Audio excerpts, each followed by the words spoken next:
Ça y est, c'est parti, la cartouche. La cartouche, bonsoir. La cartouche, bonsoir. Excusez-moi pour le petit retard de 3 minutes. Mais voilà, Sat l'artificier m'a déjà rejoint, frère. T'es déjà là le premier, avant même qu'il y ait des gens, carrément. Ouf, eh ben gros, j'accepte ton invite immédiatement. Voilà. J'ai mis- J'ai accepté, j'attends que tu nous rejoignes. Yo, la cartouche, bien ou quoi tout le monde? Excusez-moi pour le retard, en fait.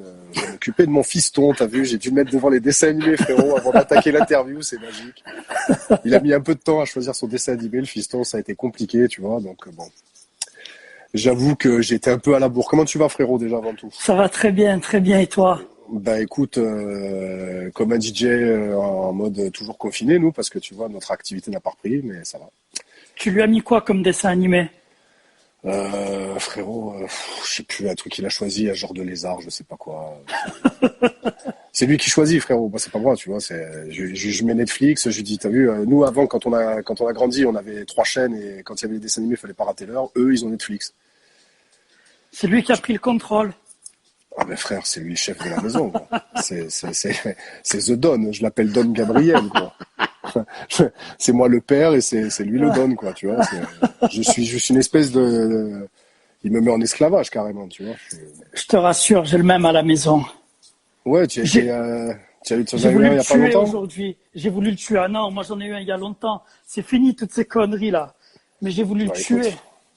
Ah Parce ouais, que moi, le carrément, mien pourquoi? maintenant, il fait ma taille. Et Et il laisse veut se tomber. battre avec toi? Non, non, parce qu'il sait que c'est encore moi qui ai le pouvoir. Il Ouais. sent, il sent la puissance. Ah ouais, je veux bien te croire, en gros.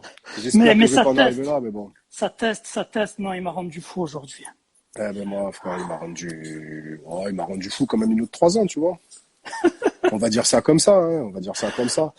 Je vais commencer première question, frérot, parce qu'en plus, Oula!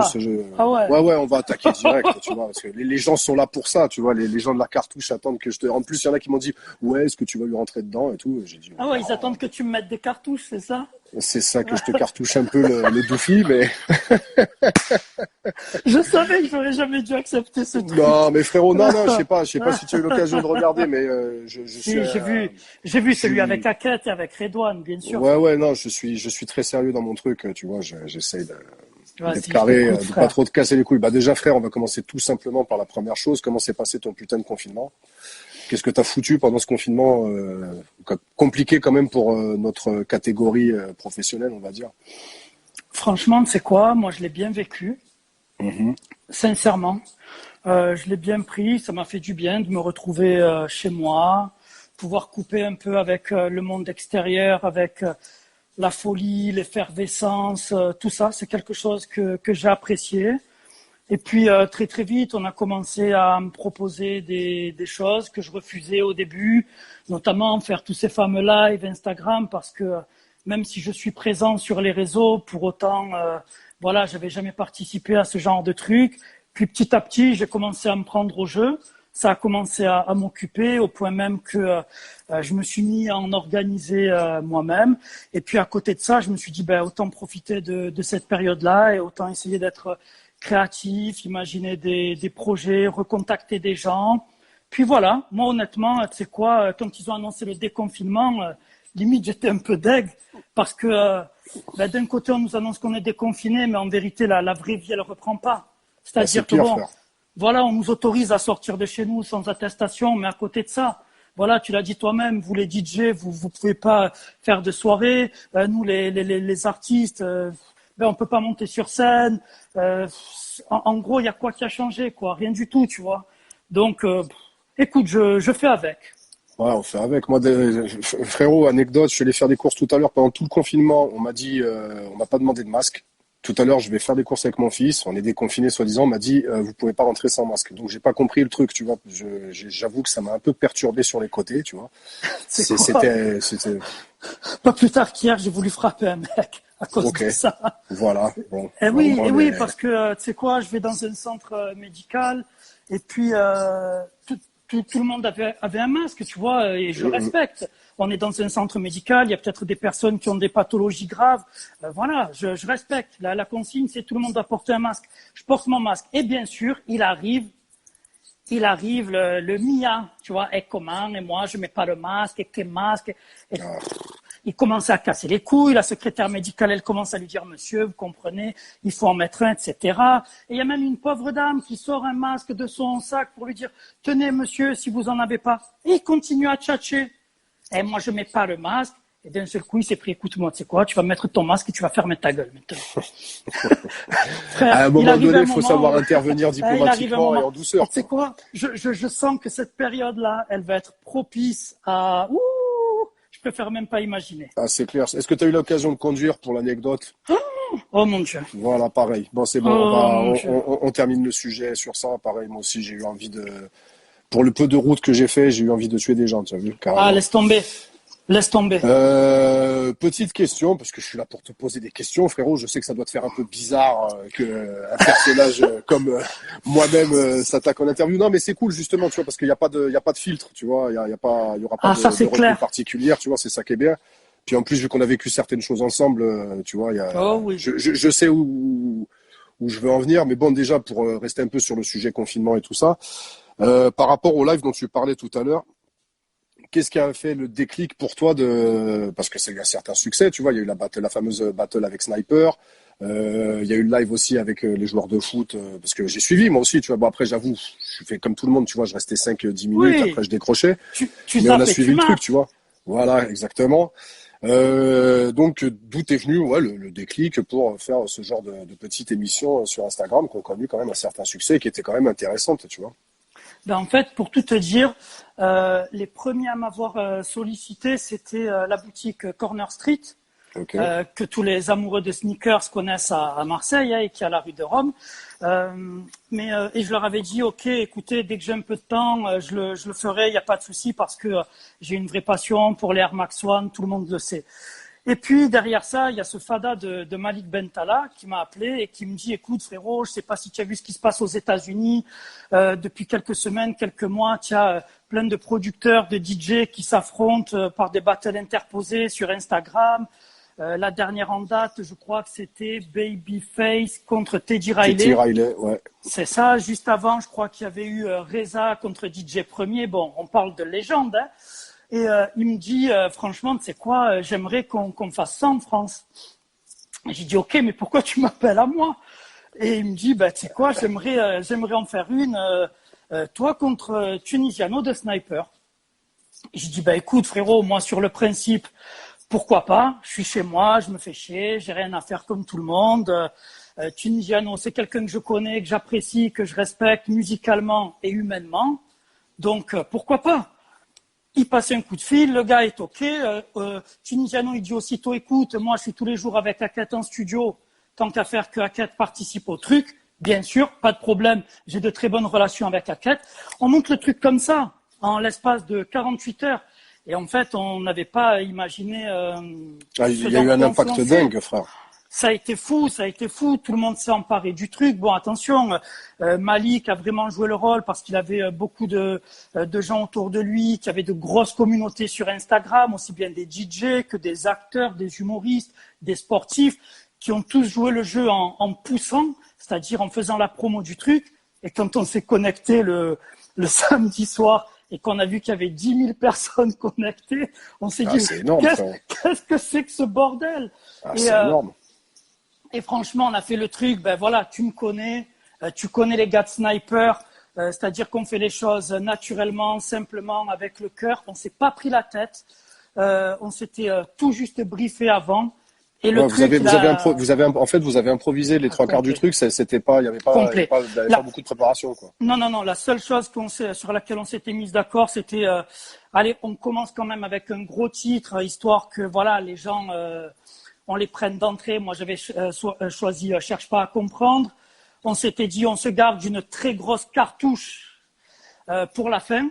Mm-hmm. Et au milieu du live, on essaye de kicker un vrai live. Tout le reste, c'était improvisation. Et franchement, le truc, on s'est pris au jeu. Et puis bon, t'as suivi le truc, quoi. C'est parti en cacahuète au bout de 10 minutes. Ça devait une heure. C'est ça qui était bon, ça en a duré 3. C'était à mourir de rire. C'était mortel, frérot. Bah, en tout cas, là, l'initiative était mortelle. Et puis d'adapter le délire des battles qu'ont fait les Ricains, justement, à la sauce un peu française, en plus, avec quand même deux groupes phares de l'époque en mode classique, c'était encore plus mortel. Next question, toujours sur le même sujet. Après tu vois, ce que t'as fait le truc avec Sniper, ok. Après, t'as enchaîné sur le foot, parce que t'as eu quand même des gros noms du football. Donc, comment tu t'es démerdé en fait pour passer? Parce que les gens auraient pu croire que, par exemple, tu serais resté genre dans ta zone de confort entre guillemets, c'est-à-dire, je vais faire, là, j'ai fait avec Sniper, je sais pas, je vais faire avec un mec de Mafia Cafri, etc. Et c'est une espèce de zone de confort. Et t'es un peu sorti de ça, et t'es parti chercher des footeux.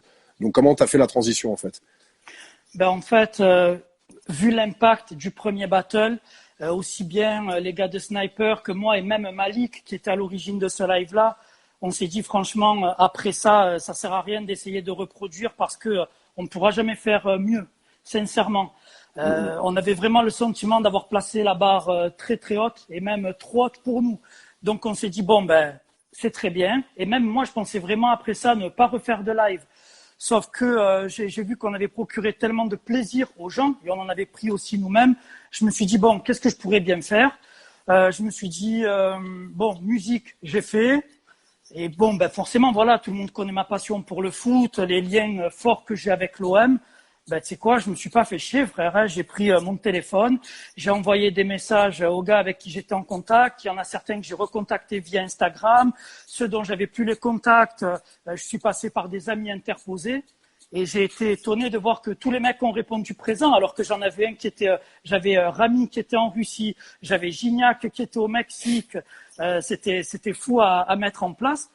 Et j'étais sûr, mais je te le dis, j'étais sûr qu'ils allaient tous me planter parce que Et finalement, plus foireux que les rappeurs, les footballeurs. les Ah ben non, footballeurs, les mecs, ils étaient tous là à ils étaient 22h carrés, hein. pétantes, quoi. Ah, Ils étaient mortel. carrés. Moi, j'ai interviewé le petit qui joue à la Fiorentina, la Dabo.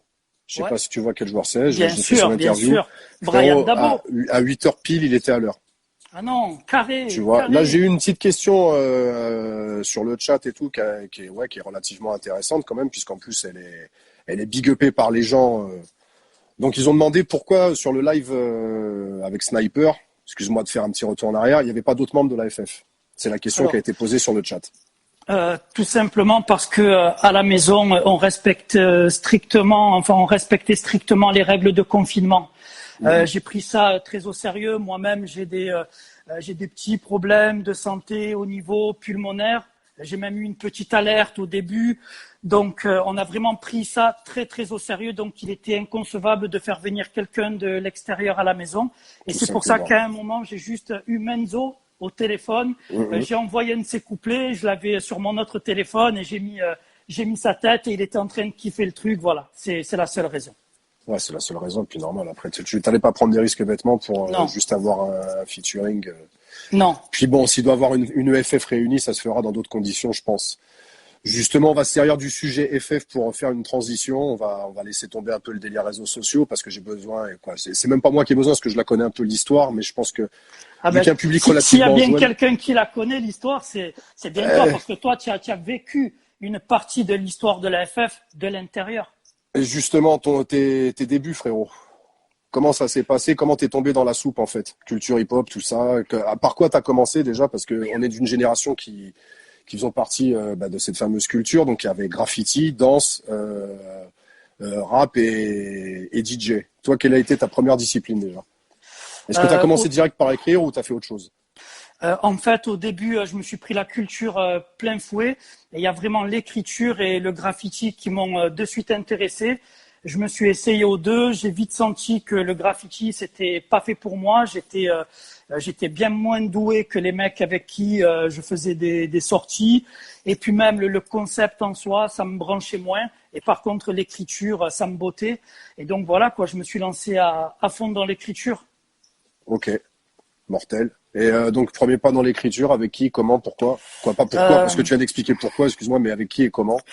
y a une personne qui a joué un rôle clé pour moi, c'est quand je suis rentré au lycée, je devais avoir 14 ans, et je suis tombé dans la classe d'une fille qui était la petite amie de l'époque de Namor, Prodige Ok, Namor. qui était plus âgé que moi, qui lui rappait, faisait du son, du graffiti, avait une émission de radio. C'était vraiment un acteur majeur de la scène hip-hop marseillaise à l'époque. Je te parle de ça, c'était fin des années 80, tu vois, tout début 90. Et donc, elle a vu que j'avais une dégaine un peu hip-hop, que je tapais des petits tags sur mes feuilles de cours et tout. On a sympathisé, elle m'a présenté à son mec et puis il m'a un peu pris sous son aile. Et je suis un peu devenu le petit de la bande parce que j'étais le plus jeune, j'étais un peu la petite mascotte. Et puis je lui ai fait écouter mes premiers textes et dès le début, le gars il m'a encouragé, il m'a motivé, il m'a incité à continuer. Et ben ça m'a encouragé, tu vois, comme n'importe qui débute dans le sport ou autre chose. Et puis de là, j'ai commencé à faire un premier titre avec lui, un deuxième, et puis à partir de là, j'ai pu arrêter, quoi. J'étais piqué. Ok. Et donc ensuite, t'as enchaîné sur quoi? Ça veut dire direct, t'es passé de rapper avec Tabor pour faire FF, ou il y a eu une transition quand même? Parce que il me semble qu'il y avait, si mes souvenirs sont bons, il y avait d'un côté le rythme et la rime, et de l'autre côté Black and White. C'est arrête-moi, ça. parce que à l'époque j'habitais encore Toulon, frérot, tu vois, donc j'ai des souvenirs des fois qui battent de l'aile. À l'époque, je rappais donc un petit peu avec Namor. Dans l'entourage de Namor, il y avait Gel qui côtoyait Pon par rapport à des ateliers qu'ils faisaient ensemble. C'est là qu'ils ont connu le Rat qui rappait avec Menzo par rapport au quartier. Moi, dans mon lycée, il y avait Fel. Tu vois, donc petit à petit, en fait, on avait tous des amis ou des connexions en commun. Et en fait, c'est Gel et Pon qui ont réuni tout ce petit monde un jour et on s'est retrouvés une soirée.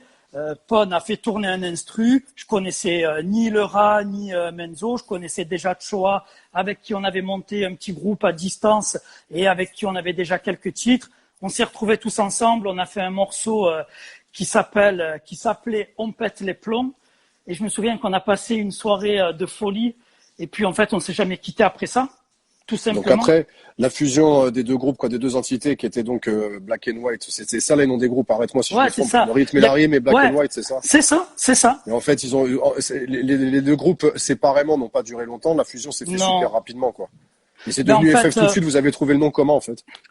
Black and White, ils avaient déjà un peu plus d'historique par rapport à le rythme et la rime, mais c'est vrai que dès qu'on a réuni tout le monde, très très vite, les deux groupes ont splitté pour devenir qu'un. Et le nom du groupe, je crois que c'est la veille de notre premier concert, ou peu avant ce premier concert, je crois que c'est justement Pon par rapport à un centre culturel dans lequel il travaillait un peu. Il y avait un groupe suisse que tu as connu qui s'appelait Sens Unique, qui devait venir faire un concert. La salle cherchait un groupe pour faire la première partie. Pon avait dit moi je travaille avec deux groupes et ils lui ont dit écoute, pas de souci, vous faites la première partie. Et puis c'est là que ils ont trouvé le nom. Je crois que c'est Pon et le Rat peut-être qui ont trouvé le nom. Funky parce qu'à l'époque Pon samplait beaucoup de funk. Mais pas le funk comme on l'a connu, nous, dans les quartiers à Marseille dans les années 80. C'était plus le P-Funk, le funk de Los Angeles, Clinton, Parliament, Zap, toute cette école-là. Funky, donc, et Family, parce que c'était l'esprit familial, tout simplement, quoi. Et puis voilà, Funky, Family, FF. Et Section Nictus est venu par la suite parce que partout où on passait, c'était du Nictus. Ouais, c'était du Nictus, mon gars. Ça, j'ai quelques souvenirs fameux. Moi, je me souviens même la première fois où on t'a rencontré, sur la scène de. Moi, je m'en souviens comme si c'était hier. Scène de l'espace Julien, un concert, un Jésus, Marie, Joseph. Sur lequel on avait été annoncé alors qu'on avait dit qu'on n'y participerait pas. Et tu sais quoi, je me rappelle le détail de l'affiche. Tu parlais de Prodige Namor, c'est comment il avait écrit le mec? Il avait écrit Porridge Namor. Et nous, on était venus en se disant comment on avait dit qu'on ne participerait pas. Le mec qui nous annonce quand même on va venir, on va foutre la merde. On est rentré dans la salle, mais après, comme les autres groupes qui participaient, on les connaissait tous, on s'est dit, ça va, on va pas faire bordel. Sauf qu'il y avait les collègues, il y avait le quartier, ils nous chauffaient, monter sur scène. On a fini par monter sur scène. Il y avait un collectif qui était sur scène. Tu étais aux platines. Ouais, Et et à j'ai mis chaque l'instru fois, de AA, frérot. et à chaque fois qu'il y avait un des mecs du collectif qui finissait son couplet, chacun d'entre nous on y allait et on lui disait donne le micro. Et à un Et moment c'était on s'est parti en retrouvé Z. et on s'est retrouvé le Ram, Enzo, Choa et moi avec un micro chacun. Toi tu étais au platine. Et ben on s'est regardé, tu nous as regardé Ah, et t'as frère, de toute façon, balancé. j'ai pas eu le choix, tu vois. En même temps, vu que les MC étaient un peu dictateurs sur les bords, tu mettais pas d'instru, tu te faisais Et insulter direct, tu vois. et tu as commencé à nous envoyer des phases B Et puis c'est parti, et mon kiki. et tu as gagné notre respect tout simplement. Ah Et à bah partir de gros, là, ça s'est jamais arrêté. ouais, non, mais j'avais compris qu'il valait mieux pour mon matricule parce que j'étais en transition entre Toulon et Marseille. Je me dis bon, si tu veux te faire accepter à Marseille, frérot, évite de faire le rageux et mets-leur des phases B comme il faut. Essaye de mettre ce que t'as de bien pour qu'ils rappent bien. Comme ça, c'est cool. Votre premier vrai concert, on va dire le début, on va dire le début du succès, quoi, tu vois. Là où vous avez senti qu'il y avait quelque chose de sérieux, en fait, tu vois, parce que là, on parle d'une époque un peu insouciante et tout ça, mais là où tu commences à renifler qu'il y a peut-être plus quand même, tu vois. Il y a un concert qui, je pense, a fait basculer les choses. C'est le fameux concert au Café Julien où on s'était tous réunis suite à la mort d'Ibrahim Ali. Mhm. Et puis ce soir-là, il y a vraiment tous les groupes de Marseille qui sont présents pour rendre hommage. Et puis voilà, on vient, on propose ce qu'on a proposé. Il y a Ayam qui est présent dans la salle et à la fin du concert, il y a David, l'ancien manager d'Ayam, qui vient nous voir en nous disant les gars, il y a Akash qui souhaiterait parler avec vous. Et Akash nous annonce qu'il est en train de faire son album solo, qu'il nous a déjà vus, déjà entendus, qu'on lui a déjà parlé de nous à plusieurs reprises par des grandes, des anciens du panier, de Belzens. Et il nous dit, voilà, moi je veux vous inviter sur mon album. Et le lendemain, on est chez Pone. Akash débarque avec un sac à dos avec plein de cassettes à l'intérieur. Et il nous fait écouter le premier instru de la première version de Bad Boys de Marseille. C'est ça qui fait que les choses basculent. Ouais, justement, parce qu'après, il y a eu quand même un avant et un après Bad Boy de Marseille, mine de rien. Ben ouais, parce qu'il y a l'album Metek et Mat qui sort, donc le morceau Bad Boys de Marseille, la première version, nous permet de nous faire connaître en dehors de Marseille. Ça nous permet de commencer à aller faire des concerts un peu partout en France, mais nous, on est tellement fiers et bêtes aussi à la fois, qu'on va faire des La jeunesse, concerts. gros. Ben ouais, on va faire des concerts et nous, on refuse de jouer le titre Bad Boys de Marseille, histoire de montrer aux gens qu'on ne se limite pas à ça et Mhm. qu'on n'est pas les petits frères d'Ayam. On commence déjà un peu à se rebeller. Et comment dire, partout où on passe, il y a de bons retours. Donc on se dit qu'il faut qu'on poursuive sur la lancée. Et puis après, il y a le deuxième épisode, quoi. Il y a le Bad Boys Part 2 avec Mhm. le single, le clip à New York.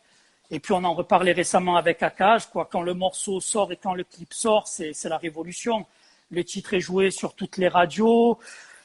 On ne comprend pas trop ce qui se passe parce que nous, en même temps, on vit toujours, on a toujours la même vie qu'avant et en même temps, on a notre titre qui passe partout sur les ondes et le clip partout à la télé. Et là, on se Ouais, dit qu'il va falloir qu'on enchaîne très très vite. Et c'est là qu'on se met à bosser sur Si Dieu veut. ouais. Et donc, du coup, justement, j'allais attaquer sur Si Dieu veut. Comment ça s'est passé la transition, tu vois, de passer de faire, parce qu'encore tu vas être en featuring sur le single d'un rappeur quand même d'un monument du rap français et tout ça, et après passer à la réalisation d'un groupe, d'un album pas solo, mais tu vois, d'un album de groupe seul, c'est-à-dire sans être vraiment chapeauté, mais en étant maître complètement de son projet artistique, et surtout en sachant en plus, en prenant en compte les égos des différents intervenants, parce que vous étiez un groupe comme où il y avait 4 rappeurs, plus aussi un DJ qui avait énormément d'importance par rapport au scratch, plus aussi la grosse personnalité du producteur qui avait un son complètement atypique. Si tu veux, moi je me rappelle de l'époque, c'était pas non plus évident que même si tu avais le succès de Bad Boy derrière, tu sais, l'album allait fonctionner comme ça. Quoi. Je vais te citer un exemple. On se rappelle d'un groupe mortel de l'époque qui était les X-Men, et l'album a floppé, frérot. Tu vois, faut pas se mentir. Moi, je le trouvais sympa. L'album était agréable à écouter, mais en comparaison, ça n'a rien eu à voir avec Si Dieu veut. Donc, comment vous êtes démerdé, en fait, en gros, tu vas me dire que c'est peut-être le hasard ou je sais pas, mais pour trouver l'alchimie qui a fait que, si Dieu veut, encore aujourd'hui, il y a des gens qui en parlent, tu vois, qui pour eux, si Dieu veut, c'est ouais, ça fait même clairement partie des meilleurs albums de rap français de l'histoire, tu vois. Je pense qu'il y a eu la conjonction de beaucoup de choses. Déjà, tu l'as dit, on avait la chance d'avoir un producteur, Pon, Mhm. qui déjà à l'époque avait une couleur, une façon de faire, une touche qui faisait que musicalement parlant, on se démarquait. Après, nous, c'est vrai on était 4 rappeurs et on se différenciait les uns des autres et pour autant on était très complémentaires. Et puis à ce moment-là, faut se dire la vérité, on a fait les sacrifices qu'il fallait. Moi, à l'époque, j'étais à la fac, j'ai abandonné les études pour me consacrer à fond à la réalisation de cet album-là. Choa a fait la même, Menzo qui bossait pareil, c'est-à-dire qu'on s'est mis en galère et on s'est mis en danger. Mhm. Vraiment, on peut le dire, c'est-à-dire à cette époque-là, sincèrement, on n'avait pas une thune en poche, on faisait ce qu'on pouvait chacun à notre manière pour essayer de vivre tout simplement et de pouvoir faire de la musique en même temps. Et on était super motivés parce que ça nous donnait vraiment la rage, quoi. Moi, je me souviens, je me réveillais, je pensais à ça, je m'endormais, je pensais à ça, et entre les deux, je vivais pour ça, et je sais que les autres, c'était pareil. Chez Pon, franchement, ça n'arrêtait jamais, c'est-à-dire C'est le clair. gars, il n'avait pas de vie. On débarquait chez lui à toutes les heures de la journée avec des textes, et vas-y, fais des sons, fais écouter des sons, et on posait des trucs, et on revenait le lendemain, et les gars avaient posé derrière.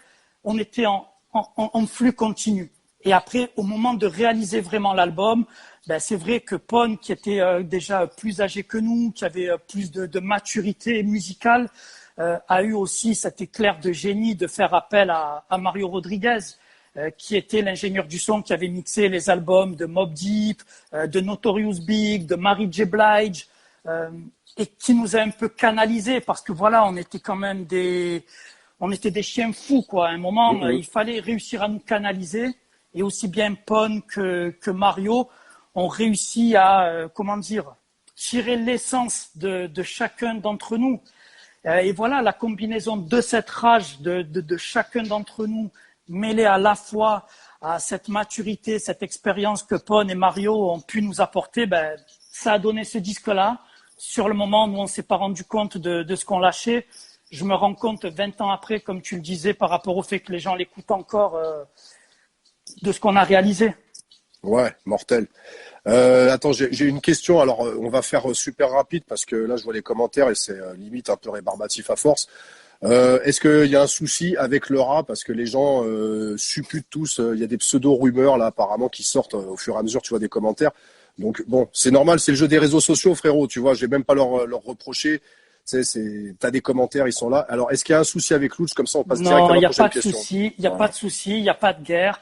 Après, je vais pas mentir, j'ai pas eu de nouvelles, je lui en ai pas donné, il m'en a pas donné depuis.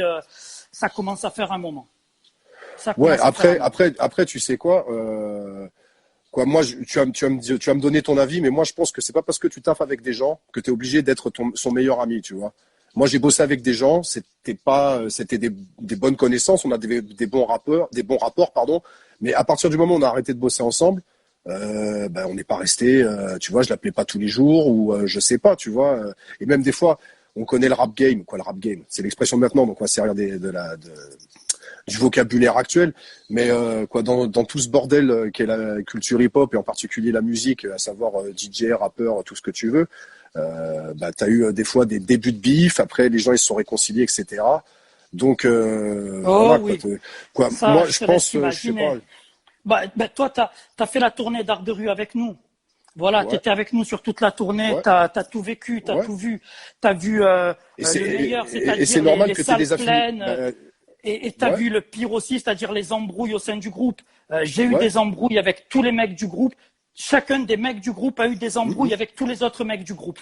Voilà, c'est ça la bien sûr. vérité. Et comme dans une Mais c'est famille où tu normal, as plein de tu frères, vis dans un espace restreint pendant quasiment la moitié de l'année. À un moment donné, c'est obligé que ça pète.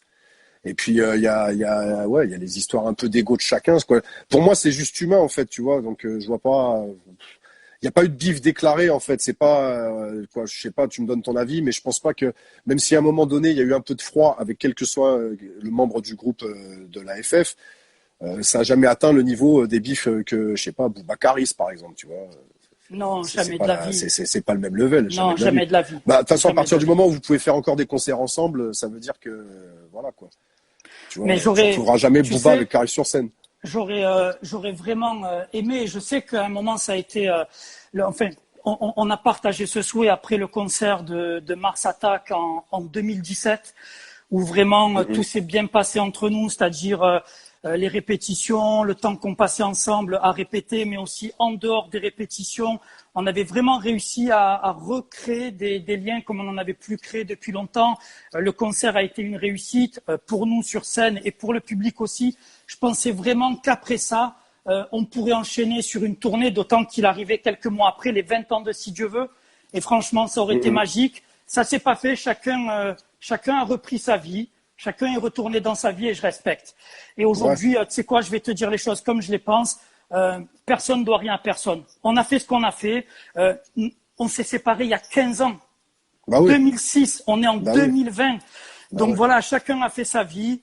Et puis c'est très bien comme ça. Ce qu'on a fait, c'est derrière nous, mais c'est toujours présent parce que la preuve, on en parle toujours. Les gens écoutent toujours notre musique. Et c'est comme ça, c'est là pour la postérité, tout simplement.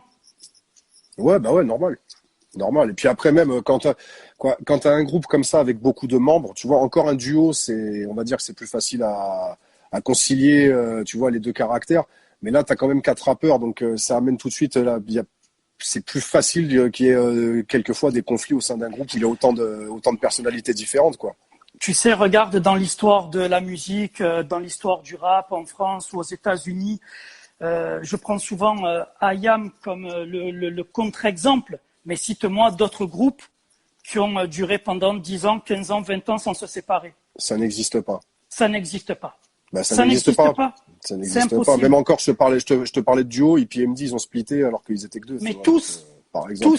qu'ils soient deux, qu'ils soient trois, qu'ils soient quatre, tous les groupes ont splitté.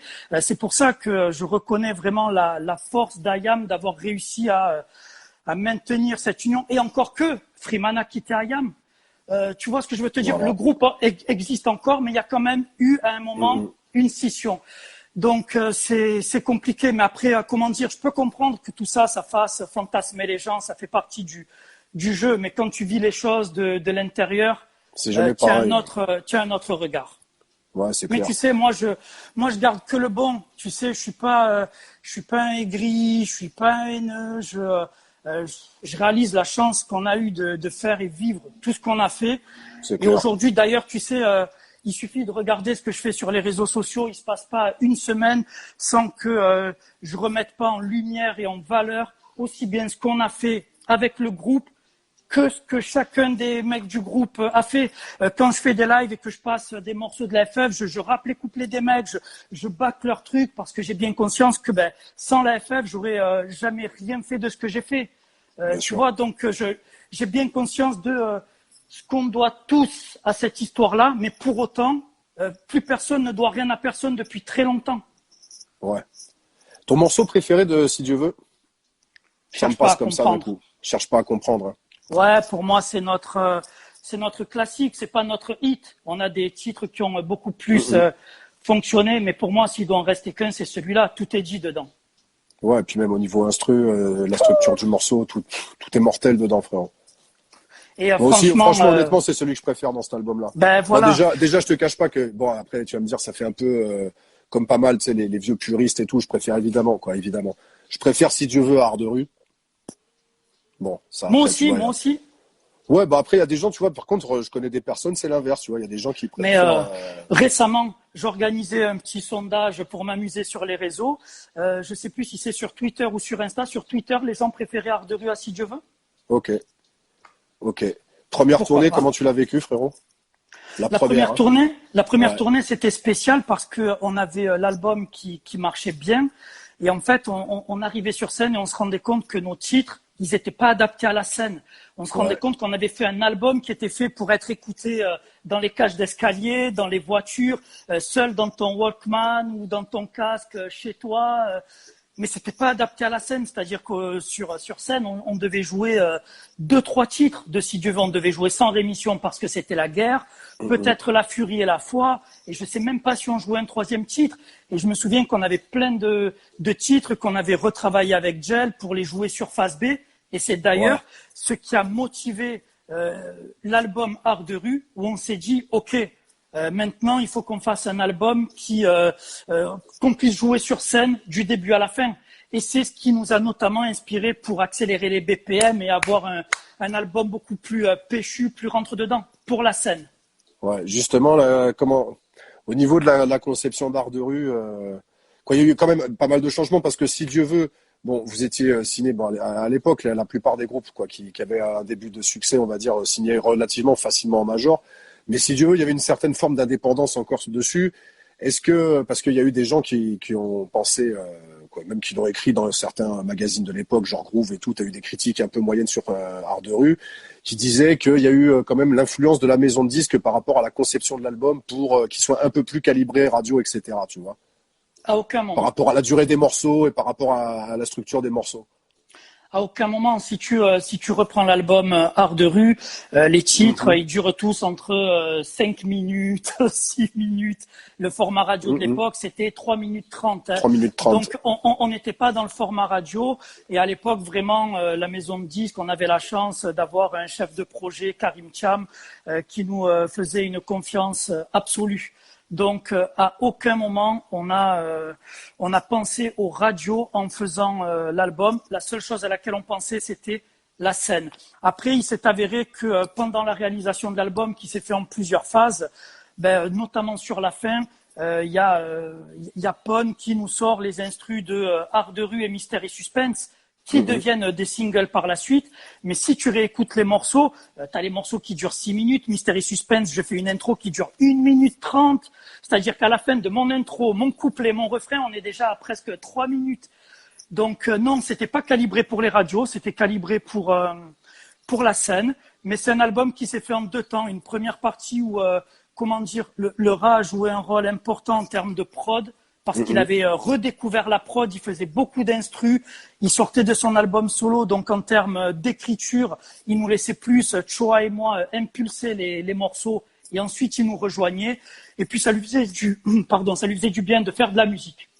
Ouais. Sur la fin de l'album, Pon est monté en puissance, et c'est là qu'il nous sort Haute Tension, Entre deux feux, Art de rue, Mystère et Suspense, qui sont devenus des pièces maîtresses de l'album et qui ont équilibré. Ok. Et toi, donc, bah, tu m'as dit de toute façon, tu préfères, comment ça s'appelle? Tu préfères Si Dieu veut Art de rue. Oui, Quand même, oui. ton track préféré dans Art de rue? Oh, mon track préféré dans Art de rue. Ouais, j'ai une faiblesse particulière pour Mystère et Suspense. Parce Ouais. que c'est un tout, c'est la musique, c'est un morceau que je me suis approprié. Puis bon, toi, tu connais un des personnages que je vais citer. Je me souviens aussi des conditions dans lesquelles je l'ai enregistré. On était au studio Polygone à Blagnac, Ouais. à côté de Toulouse. Et Ouais. puis, je me souviens, tout le monde était rentré dans les baraquements pour se reposer, là, dans les bungalows. Et Ouais. puis, j'étais resté seul au studio avec Jojo, LOCO. Bon, Et, pauvre. et puis bon, ça buvait, ça fumait. Il y avait cet instru qui tournait en boucle. Et je sais pas, j'ai une sorte de spleen, de tristesse qui a commencé à me monter. Et puis, je suis rentré en cabine et j'ai commencé à kicker l'intro. Et puis, après avoir kické l'intro, je kick le couplet. Puis, après avoir kické le couplet, je kick le refrain. Et puis, après ça, je suis sorti de là, j'étais vidé. Puis, je sentais qu'il y avait une charge émotionnelle forte dans la pièce avec lui. Et puis, on s'est pris dans les bras, tu vois. On s'est pris dans les bras. Et puis, je sais pas, on s'est donné de la force, de l'amour, tu vois. Et pour ceux qui le connaissent, Dieu sait que c'est... Ah ouais, c'est clair. Il y a quelqu'un là qui confond. Non, c'est pas C'est Joe Popo, énorme. c'est un ami qui a pas du tout le même gabarit que notre ami Joe Popo de Ben, c'est Troisième œil. 4 Joe Popo. Voilà, c'est 4 Voilà. Joe Popo en une seule personne. Donc quand il te fait un câlin, tu le sens passer le câlin. Tu t'en mets 2-3 jours pour t'en remettre à peu près. Et, ok, mystère et suspense. Parce que aussi, Ouais. ouais, bon, vu ce que tu viens d'expliquer par rapport à tout le travail que tu as fourni sur le morceau, c'est un peu normal aussi que tu aies un lien affectif un peu plus fort avec celui-là qu'avec d'autres. Tu vois, ce que là, j'ai lu dans les commentaires, moi, c'est vrai que Tonight, il m'avait... quand on le faisait sur scène, Tonight, il me pétait, t'as vu? Je le Magique. kiffais. Tu vois, parce que justement, moi, j'allais enchaîner direct la tournée Art de rue, comment tu l'as vécu. Moi, j'ai eu la chance de la vivre avec vous. La C'était tournée Art de fou, rue, frérot. j'ai envie de te dire que ça a été le meilleur et le pire, parce que la tournée d'Art de rue, ça a marqué le sommet, c'est-à-dire on a joué dans des zéniths, Que dans des grosses devant salles. voilà, que des grosses salles devant des milliers de personnes, les gens qui connaissaient les paroles par cœur. Je me souviens quand on montait sur scène, toi et Gel, vous étiez là en warm-up, vous faisiez monter la sauce et dès que les lumières s'éteignaient, que vous faisiez trembler le vinyle, on sentait ce bruit, cette clameur qui venait de la salle. Ça me rappelait un peu, tu sais, cette pression que tu te prends au stade, tu vois, quand les joueurs rentrent sur le terrain. Donc je me souviens de ça. Et je me souviens, voilà, notamment de ce concert au Dôme, qui est juste fabuleux, où tu joues dans ta ville devant une salle comble. Je sais même pas si avant nous, un groupe de rap avait fait un concert au Dôme, tu vois. Et en même temps, ça... Je sais plus, en rap français, Je crois pas. Je crois pas. Ayam, non? Même pas Ayam? Je sais pas. Je sais pas s'il l'avait fait à l'époque. Je sais pas.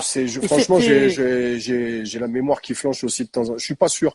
Ricain peut-être, et encore, je suis pas sûr non plus du tout. Je suis pas sûr non plus. Non. Et c'était un gros défi. C'était un gros défi. Tout le monde nous disait, vous allez vous ramasser, c'est énorme. On l'a fait. Et en même temps, la tournée d'art de rue, c'est un peu ce qui marque le début de la fin, parce que les relations commencent à se tendre, il commence à y avoir des histoires, on n'arrive pas trop à les régler. Même il y a une date qu'on annule parce que ça part en couille sévère dans je m'en rappelle très bien, ouais. Voilà, tu t'en souviens, à Rennes, on annule la date. Derrière, on sait même pas si on va reprendre la tournée. On la reprend, on va au bout du truc, mais on se ment pas. Je me souviens très bien et j'aimerais retrouver cette photo. Je me souviens d'une photo qui est prise lors de la dernière date. Je crois que c'était à Caen. Et on pose tous comme ça, on doit être une trentaine parce qu'il y avait nous les artistes, puis il y avait la sécurité, puis il y avait l'équipe technique. Ça faisait des mois qu'on était sur les routes, on avait tout connu, le meilleur, le pire, les dates à l'étranger, les festivals, la folie. Et là on savait très bien qu'après cette date-là, tout le monde allait partir de son côté et que c'était même pas dit qu'on se retrouve un jour. Et je me souviens de cette photo où on est tous dessus, on a des sourires jusque-là, des bouteilles de champagne et tout, on célèbre. Mais on sait qu'on célèbre, on célèbre la fin. La fin de quelque chose. Parce que justement, tu vois, quand il y a eu la fin de cette tournée et puis la fin d'un truc, là, il y a eu, t'as senti la fin d'un cycle aussi, parce que clairement, là, tu vois, j'allais te poser la question fatidique. Qu'est-ce que tu penses du dernier album, objectivement, du troisième? Franchement, Marginal Music, tu sais quoi, je regrette pas qu'on l'ait fait. Je suis content qu'on l'ait fait, qu'on ait été au bout. Mais après, pour moi, voilà, bon, bien évidemment, il est en deçà des deux premiers albums, c'est incontestable. Et à l'intérieur, tu sens qu'il n'y a pas de track fort. Alors attention, il y a 3-4 titres. Tu prends un titre comme Marginal Music, c'est super efficace. On le fait en live, on casse tout. Tu prends un titre comme Tout ce qu'on a. Voilà, il y avait encore cette petite fibre FF. On a réussi à la retrouver dans ce titre-là. Peut-être un morceau comme Ils le savent. On a réussi à retrouver un peu aussi de ce truc-là. Mais c'est, comment dire, c'est trop peu. Et puis surtout, tu sens sur Marginal Music que tu as 4 rappeurs qui sont venus chacun jouer leur partition. C'est-à-dire que tu n'as personne qui fait de bac dans les couplets de personne. T'as pas un couplet croisé, t'as personne qui intervient à aucun moment. C'est chacun il venait, il posait son truc et voilà. Et ça se ressent. Et puis on n'avait pas habitué les gens à ça. Et FF c'était pas ça. Et ça s'est ressenti tout de suite de toute façon. Bah, il y a qu'à voir la différence d'impact. Mais bien sûr, il y a très peu de gens qui parlent de Marginal Music, tu vois, parce que moi quand je l'ai écouté, tu vois, bon en plus moi je travaillais encore, c'était juste avant qu'on split aussi avec Gel quand on faisait Don't Sleep, tu vois, et par une espèce de connivence, tu vois, il m'avait fait écouter et j'avais fait un peu de la langue de bois à l'époque, tu vois. Si ça avait été aujourd'hui avec plus de maturité, j'aurais dit honnêtement, mais quand je l'écoutais, j'avais senti clairement que il y avait eu la cassure, si tu veux, tu vois, que ça sentait la fin d'un truc. Et donc justement, comment toi, parce que là, en fait, tu vois, ce que je vois, il y a des questions un peu, les gars. Je suis en train d'interviewer Sat. Si on avait pu faire une interview de FF en entier, on l'aurait fait. Excusez-moi de centrer mes questions sur Sat, mais j'interviewe Sat. Voilà, désolé. Peut-être qu'un jour, je pourrais interviewer quelqu'un d'autre. Pour l'instant, je m'adresse à Karim, si ça vous dérange pas. Donc, revenons-en à nos moutons. Comment t'as vécu le split du groupe, quoi? Est-ce que, bon, je suppose que toi, vu en plus que, quoi, moi déjà qui faisait partie des satellites, mais qui était pas dans le groupe. Tu vois, je l'avais reniflé après la tournée et surtout quand j'ai écouté l'album, j'ai dit ouais bon, ça commence à sentir un peu mauvais du cul. Mais toi qui étais un des piliers du groupe, un des piliers du groupe tout simplement. Comment t'as vu venir le truc et comment t'as vécu la fin d'un des monuments du rap français, quoi, quand même. Je savais très bien qu'on fonçait tout droit dedans et en fait il y a eu un événement qui a vraiment marqué la cassure. Et je m'en souviens parce que ça m'a marqué. Je suis dans la chambre de mon fils doit avoir 1 an et je reçois un coup de fil de Fafa, notre manager de l'époque, qui me dit Sat, je viens d'avoir le rat au téléphone, il veut pas continuer la tournée. Ok. Là, je me souviens, je pique une colère et je dis à Fafa un truc du genre comment on s'est fait chier à faire cet album, on s'est fait chier à faire la promo, on s'est fait chier à faire la première partie de la tournée et maintenant qu'il arrive les festivals où on va enfin pouvoir lever le pied, profiter, etc., on arrête, c'est hors de question. Organise une réunion chez Pon, parce que c'était là-bas qu'on se retrouvait. Fafa organise la réunion et j'arrive et je dis clairement aux gars, les gars, si c'est pour continuer comme ça, autant qu'on arrête tout de suite. Et je pense que personne s'était attendu à ce que je prenne des choses comme ça parce que jusque-là, j'étais vraiment de ceux qui vraiment faisaient tout, enfin du moins j'avais ce sentiment-là pour faire en sorte qu'on continue. Et là pour moi ça c'était la goutte qui faisait déborder le vase. C'était pas possible d'avoir fait autant d'efforts pour faire cet album, pour faire la promo, la première partie de la tournée qui n'était pas terrible, pour dire du jour au lendemain on arrête. Et là je dis ça, je dis si c'est pour continuer comme ça autant arrêter. Et là je vois que ça bug, je vois que ça bégaye un peu, je le pense et en même temps au fond de moi j'espère peut-être qu'il va y avoir un sursaut. Le sursaut, il n'a jamais eu lieu. On est reparti de là. Tout le monde s'est dit des trucs, du genre on s'appelle, etc. On laisse passer du temps, on voit comment les choses évoluent.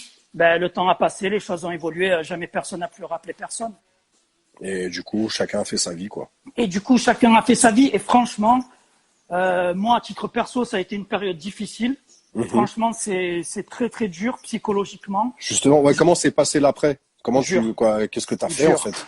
La reconversion, tout ça, parce que voilà, tu vois. Dur, franchement, moi, ce qui m'a fait du bien, c'était que j'étais un jeune père, donc je pouvais pas m'effondrer, tu vois. Fallait que je me remette debout de suite. Ben, je me suis réfugié dans la musique et j'ai fait un album. J'ai fait l'album Second Souffle et ça veut tout dire. J'avais besoin de trouver un second souffle. Pour moi, la FF, c'était tout. Ma vie tournait autour de la FF depuis près de 10 ans.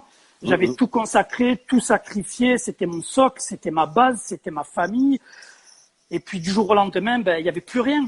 Donc il fallait se reconstruire, il fallait repartir de zéro. Donc voilà, je me suis réfugié dans ma famille, dans la musique. Mais je sais, j'en ai parlé avec d'autres. Je sais qu'il y en a d'autres pour qui ça a été très dur aussi. Mais bon, ça fait partie des épreuves de la vie, c'est tout. Et puis c'est dur, et après tu te reconstruis parce qu'il faut avancer.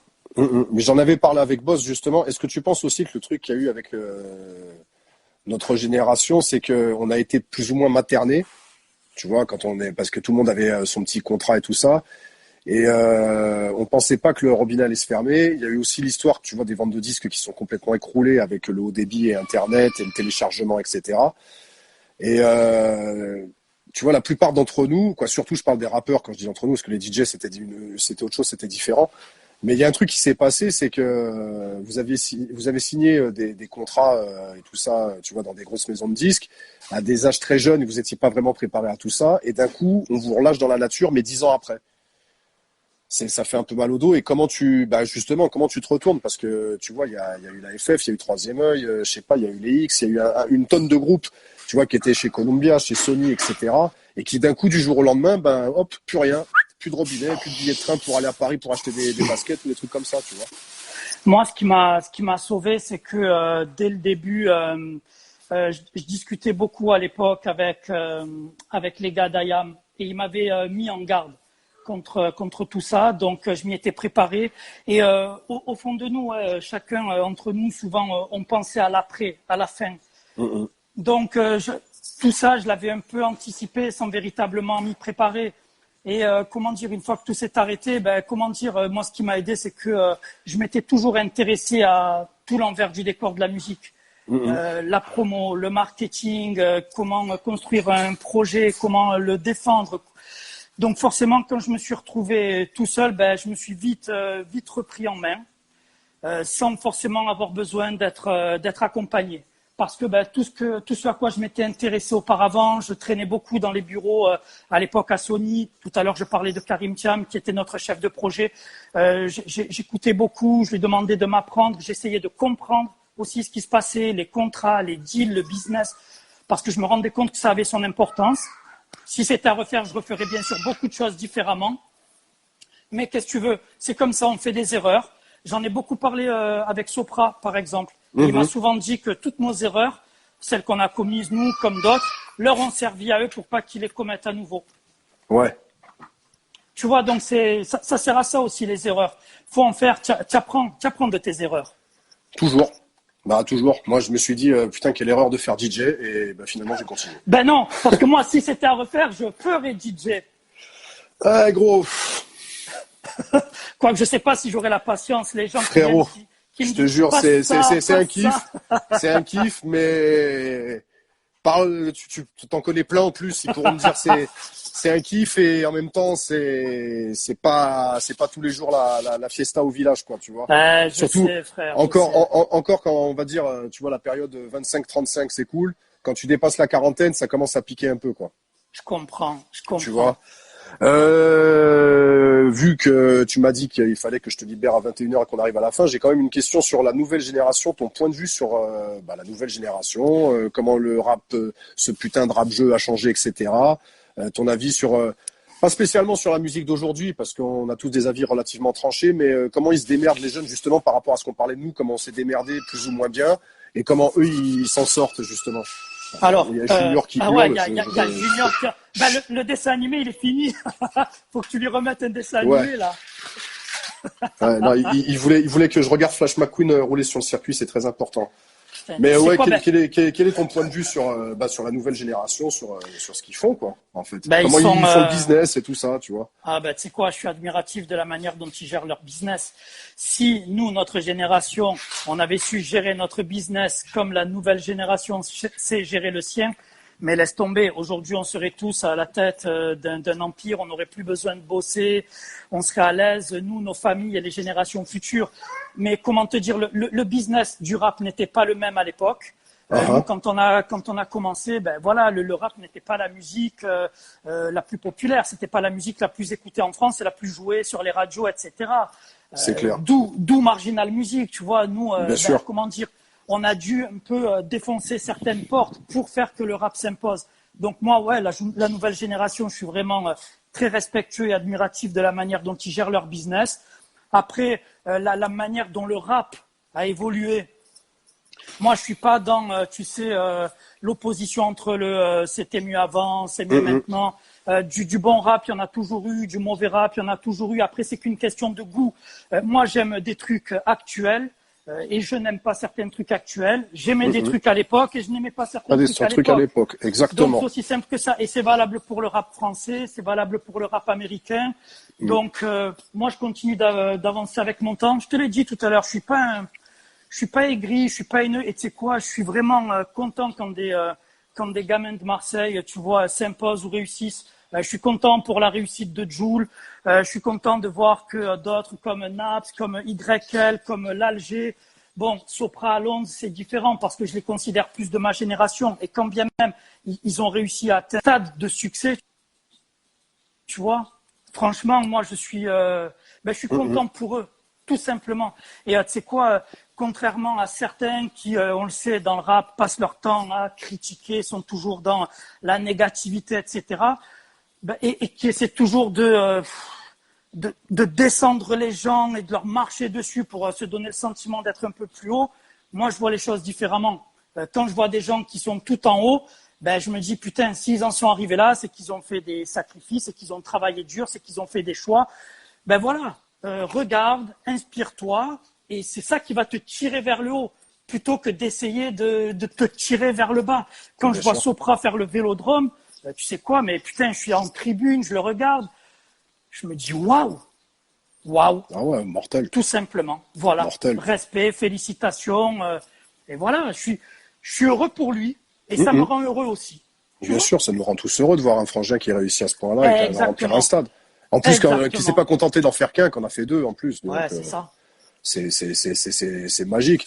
Après, tu vois, parce que tu vois, des gens vont interpréter ce qu'on dit là, genre comme de la complaisance. Pas Donc du tout. moi, je vais dire la vérité. Il est évident que j'écoute pas spécialement la musique de Sopra, loin de là, parce que Mais moi non plus. Moi non plus. ça me plaît pas spécialement. Mais le boulot accompli et là où il en est arrivé, c'est magnifique et je suis super content pour lui, tu vois. Et C'est tu comme sais ça. quoi? Je m'en voulais quand il avait fait son premier stade. Mm, C'était quoi, il y a 2 ans, 3 ans, de ne pas y avoir été. Et je m'étais ouais, juré que s'il refaisait un stade, j'irais. Donc, ouais. quand il l'a refait, j'ai Et appelé bah son bim. équipe. Je leur ai dit, les gars, faut que je sois au stade. Je veux voir ça. Et j'ai pas regretté. J'y étais avec mon fils. Et franchement, j'ai vécu un super moment. Même si, c'est pas un secret. Au quotidien, j'écoute pas Sopra. Mais j'ai Oui, kiffé bien d'aller à sûr. son concert. Comme j'ai été au concert de Big Flo et Oli. Je les écoute pas au quotidien, mais j'ai été voir et j'ai vu Et que t'as c'était apprécié le deux concert? gamins. Ben parce que c'est des gamins, tu sais quoi, ils sont plus hip-hop que 99% aujourd'hui des mecs qui vont se dire vrai, real, et Ouais, j'en ouais. sais trop rien. Tu vois, j'ai apprécié le concert, j'écoute pas ça au quotidien parce que je sais faire la part des choses. Et après, il y a des gars que je vais écouter au quotidien, mais dont j'irai jamais voir un concert parce que je me doute que sur scène, c'est tout claqué. C'est à chier. C'est clair. C'est dur d'être aussi bon sur scène que sur C'est disque. très compliqué. C'est C'est pas très donné à très tout le monde. compliqué. C'est pas donné à tout le monde. Il y a des artistes qu'on connaît. Et bon après parce que tu vois les gens sont toujours à la recherche de la mini polémique. Donc cherchez même pas les noms, on n'en donnera pas. Mais il y a des mecs qu'on a vus qui sont excellents en studio Complètement. et sur scène on les a vus aussi. On a été Ouais. profondément déçus quoi. Ben ouais. Donc parce que c'est pas des mecs de scène, parce que reproduire ce qu'ils font en studio avec les éléments qu'on peut avoir en studio, ben, c'est pas tout le temps évident quand tu as juste un micro et que t'as pas spécialement non plus les artifices. Parce que tu sais, il y a un gros débat sur l'autotune, mais à l'époque aussi, on avait de l'aide en studio pour Mais bien arranger des sûr. choses, etc. Tu vois, les gens maintenant ont beaucoup tendance à te dire ouais, ils ont l'autotune, l'autotune. Mais nous aussi à l'époque, on avait des éléments en studio qui nous permettaient d'enjoliver le morceau. Tu sais, je vais te donner un exemple d'un gars qui m'a bluffé sur scène, Drake. Ouais. J'adore l'écouter. Mhm. Et j'étais persuadé que quand j'allais le voir sur scène, j'allais être déçu parce qu'il y a beaucoup d'autotune, beaucoup de travail, etc. On est allé au concert, c'était l'Accor Arena à Paris. Le mec, il est monté sur scène seul. Il a fait presque 2 heures de show, sans autotune, à kicker pendant presque 2 heures, en courant dans tous les sens, en sautant. Le mec, je me suis pris une des pires claques que je me suis jamais pris de ma vie.